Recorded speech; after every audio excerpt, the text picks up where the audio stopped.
anyone from the public who would like to attend the hearing has that opportunity. So we are now streaming live. And the last thing I need to do is read through our hearing script. This basically just covers the procedure for the hearing, and then we'll jump right into the presentation of the applicant's case. So this is the October 20th, 2021 session of the zoning hearing examiner docket. My name is David Sturkey. I'm the zoning hearing examiner for the city of Cincinnati, and I'll preside over this hearing. The case before us today is case number ZH20210150. The purpose of this hearing is to allow applicants and opposing parties to testify and to offer and refute evidence and testimony. This hearing will follow the rules found in the zoning code and supplemental rules of the zoning hearing examiner. All testimony and evidence that an applicant or any opposing party wishes to offer must be presented at this hearing unless a party has opted to submit testimony or evidence in the form of writing prior to this hearing. The hearing will proceed as follows. The applicant, the applicant's attorney, or the applicant's agent will first present the applicant's case. If there were anyone here from the public, they would have an opportunity to present after the applicant had presented its case. I'll give our zoning plans examiner, Wes Munzel, an opportunity to provide any testimony if he would like. In the event that any party testifies or offers argument in opposition to an application, the applicant will have an opportunity to rebut that testimony and or argument offered in opposition. And then finally, the applicant will have an opportunity to make a closing statement. So for our purposes here today, I'll give, however the group would like to orient their presentation is fine. One or all of you can speak. It's completely up to you, but I'll give each of you an opportunity to speak as a part of the presentation of the applicant's case if you would like. Then I'll give Wes an opportunity. You can respond to anything Wes says and make any closing statements. And then after all presentations have been made, I will close the hearing. Decisions may be expected within 2 weeks. I may limit or exclude any testimony that I deem irrelevant or outside the scope of the application being considered. I may interrupt any speaker to ask questions or to make comments. I may also refuse to consider hearsay testimony. That's generally evidence you want to introduce that consists of statements made by someone who's not present at the hearing today.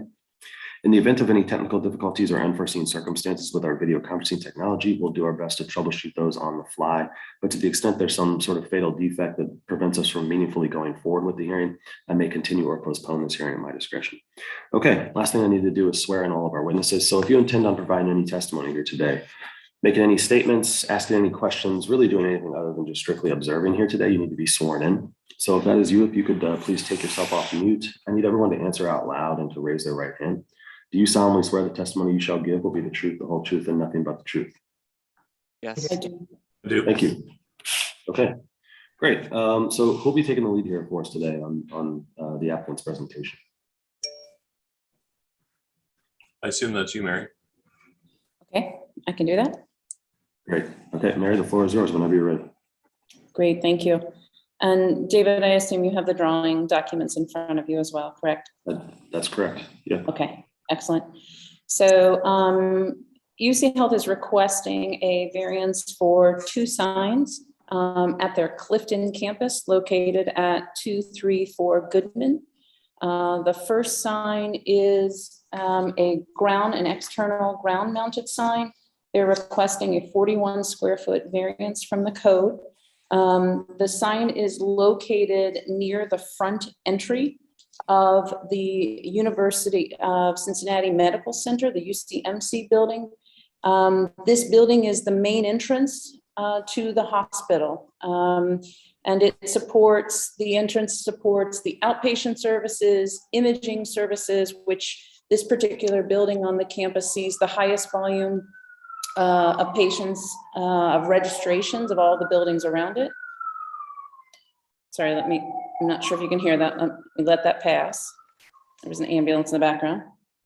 It also supports inpatient admissions and all of the family visitors that come for inpatient admission or visits to UCMC on campus. So finding this main entry is quite important to patients.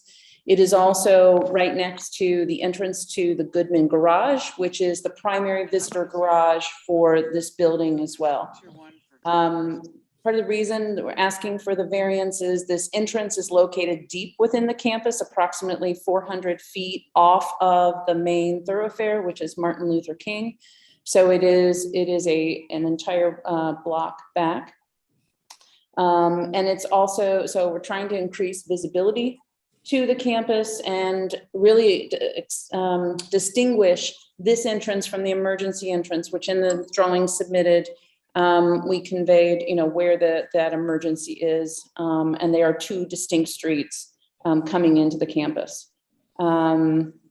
So that is that first sign. The second sign is supporting this entry as well. It is a sign at the Goodman garage entrance.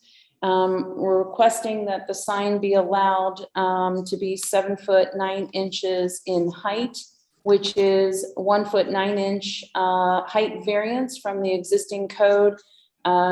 The goal here is to increase the height in order to increase visibility for vehicular traffic that is approaching the site.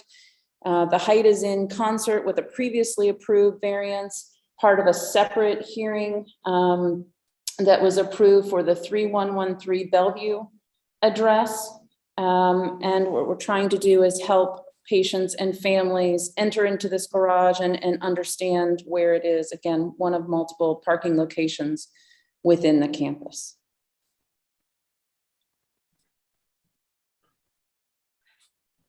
Okay. You said that, did you say that the second sign was associated with another variance request? Sorry, so it is the same design, then the same height as was previous as a sign that's at the 3113 Bellevue. And that sign was approved at this same 7 foot 9 that we're requesting. So we're just asking for consistency. Gotcha. So this particular sign is not part of that variance. This is part of this one, but one just like it was approved. Okay. Got it. When was that approved? If you have it handy, I can look it up later. It's not. Yeah, I can give you the application, the variance decision number, if that would be helpful, or the case number. As long as I have the address, I can figure it out pretty quickly. Okay. I was wondering if you knew offhand. I do not have that off the top of my head. Okay, great. Here, allow me to just briefly, as I ask a couple. Well, I'm sorry, Ms. Diedrich, did you have anything else right now? I would just offer that, as this is a hospital site, of course, we're always concerned with folks that are coming in high stress, high anxiety, and really trying to navigate a fairly complex urban environment in order to find the correct entrance for their visits. So again, a consideration of the applicant. Okay. Would also like to add something to that. Sure, go ahead, Mr. Chambers. Yes, we've made quite an investment and studied this particular area for some time, well over 4 years. This issue is very critical to us in that it is the place where you can get information, you can find where you're going if you are lost, and the campus is very difficult to navigate. So coming off of Martin Luther King onto the entrance of the main entrance, we've gone as far to also invest millions of dollars to rebuild an actual front entrance. Prior to this project, you found your way underneath of a canopy and sort of entered into the side of the building. So now we are rebuilding an actual front door that hopefully will be lit, and in the canopy you can be seen from Martin Luther King. We've made quite a point of it, but it's still not enough.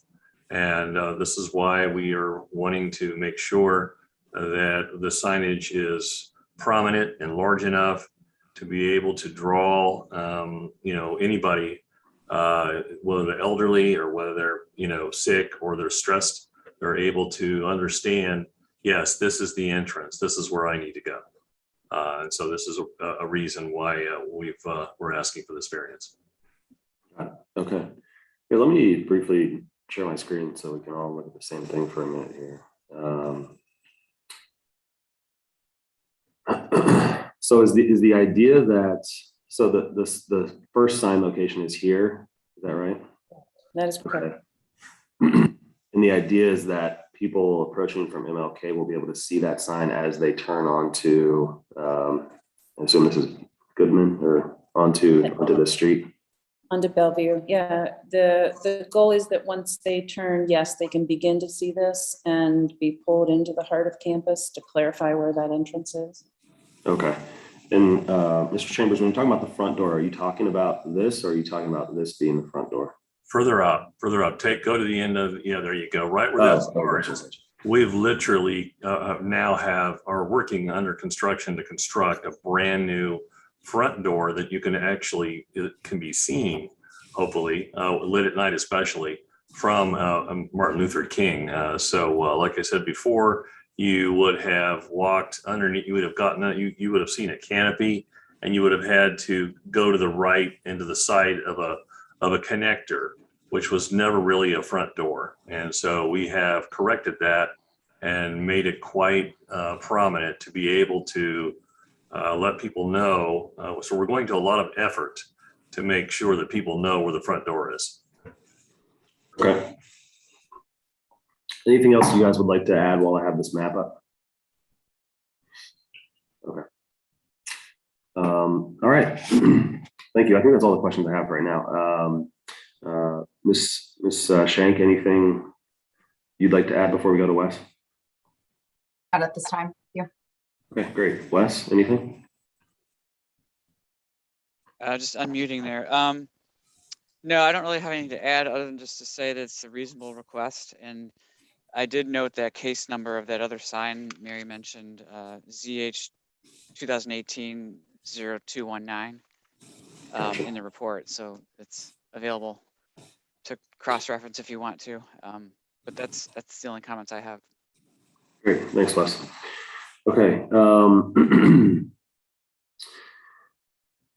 As I look through this, it seems reasonable to me. It really is sort of this all of the surrounding blocks. That's all UC Health property, right? Yes. Okay. For quite a ways, right? I mean, I guess not across MLK, but on that side, it's a pretty large sort of campus. It is. It goes fairly deep. It goes to the right and to the left. There, driving up that drive, you're surrounded by facilities on either side, and so this is again the reason why we have gone to such great lengths and investments to point out the front door, so that if someone is lost, this is where we are confident they will go and get information to be able to help them find their location. Okay, great. Yeah, so I think this is perfectly reasonable, perfectly adequate. I see no reason not to approve this application, so I'm going to do that. I'll need to formalize that decision in written form, which is usually what takes the additional 2 weeks. I'll try to get it out as quickly as possible. I know that there's some administrative permit work that you can start already, knowing that it will be approved, that will help fast track that. And Wes can give you more details on that if you haven't already applied for permitting. But as soon as I finish my decision, I will put it into a PDF and send it to you. You'll have it just moments after it's complete. As soon as you have that, you can start working with Wes on finishing that permitting. And Wes, go ahead. I was just going to say that we can't formally approve a permit until you do your written decision. So just so everyone knows that that's the, process for, you can submit it, but I can't approve it until David writes his decision. Yeah, that's right. Thanks for that clarification, Wes. Yeah. If you haven't submitted it already, you can do that, and then everything will be ready to go once the decision comes across. Okay. Any other questions right now about anything? No. Okay. Thank you all for your presentation, your work over there, and hope you have a wonderful day. We're adjourned. If anything comes up in the meantime, just send us an email. Thank you very much, David. Appreciate your support. Thanks, guys. Thank you. Thank you all. Have a good day.